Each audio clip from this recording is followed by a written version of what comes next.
દ્વારકા જિલ્લાના મુખ્ય મથક ખંભાળિયા ખાતે પોલીસ વિભાગ અને ફર્સ્ટ સ્ટેપ પ્લેહાઉસ એન્ડ સ્કૂલના સંયુક્ત ઉપક્રમે વિદ્યાર્થીઓ માટે વિશેષ માર્ગ સલામતી જાગૃતિ કાર્યક્રમનું આયોજન કરવામાં આવ્યું હતું.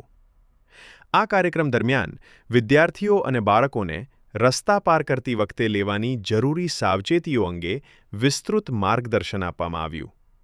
સાથે જ વાહન ચલાવતી વખતે હેલ્મેટ ફરજિયાત પહેરવાની અને કારમાં મુસાફરી દરમિયાન સીટ બેલ્ટ બાંધવાની મહત્વતા અંગે પણ સમજ આપવામાં આવી. કાર્યક્રમનો મુખ્ય હેતુ અકસ્માતો અટકાવવા અને બાળકોમાં નાની ઉંમરથી જ ટ્રાફિક નિયમોની સમજ વિકસાવવાનો હતો. આ પ્રસંગે પીએસઆઈ વીઆર વસાવા તેમજ સ્કૂલ ટ્રસ્ટી હેતલબેન ભટ્ટે માર્ગ સલામતી અંગે મહત્વપૂર્ણ સંદેશ આપ્યો. ખંભાળિયાથી કેવલ રાજસિંહ સાથે TV7 લાઈવ ન્યૂઝ.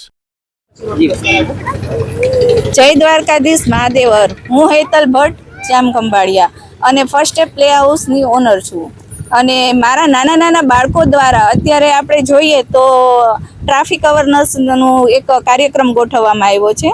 તો એમાં જોઈએ આપણે તો અત્યારે રોડના એક્સિડન્ટ ખૂબ જ થાય છે. તો એનું કારણ એક છે કે માણસો હેલ્મેટ નથી પહેરતા, માણસોમાં જાગૃતતા નથી. આપણને પોલીસ આટલું બધું સમજાવે છે છતાં માણસો સમજતા નથી, હેલ્મેટ પહેરતા નથી, પછી ચાલુ ડ્રાઈવે ફોનમાં વાતો કરે છે, સીટ બેલ્ટ બાંધતા નથી, જેનું પરિણામ ખૂબ ભયંકર આવે છે. તો આવા નાના નાના ભૂલકાઓ દ્વારા આપણને એક બાળકો દ્વારા આપણને એક માણસ મોટાને એક સમજૂતી મળે છે અને એક પેમ્પલેટ આપ્યા છે કે જેમાં બધા નિયમો, ટ્રાફિકના નિયમો સમજાવવામાં આવ્યા છે. અને આ કાર્યક્રમ સફળ બનાવવા અમને અહીંના પોલીસ મેડમ અને ટ્રાફિક પોલીસનો ખૂબ જ સપોર્ટ મળ્યો છે, જેમને હું આભારી છું. ધન્યવાદ. એસપી સાહેબ શ્રી દ્વારકા જિલ્લા એસપી સાહેબ શ્રીના માર્ગદર્શન હેઠળ આજે ફર્સ્ટ સ્ટેપ સ્કૂલ છે, LKG છે, UKG છે, પોલીસના સહયોગથી એક ટ્રાફિક અવેરનેસ માટે પ્રોગ્રામ રાખેલો હતો.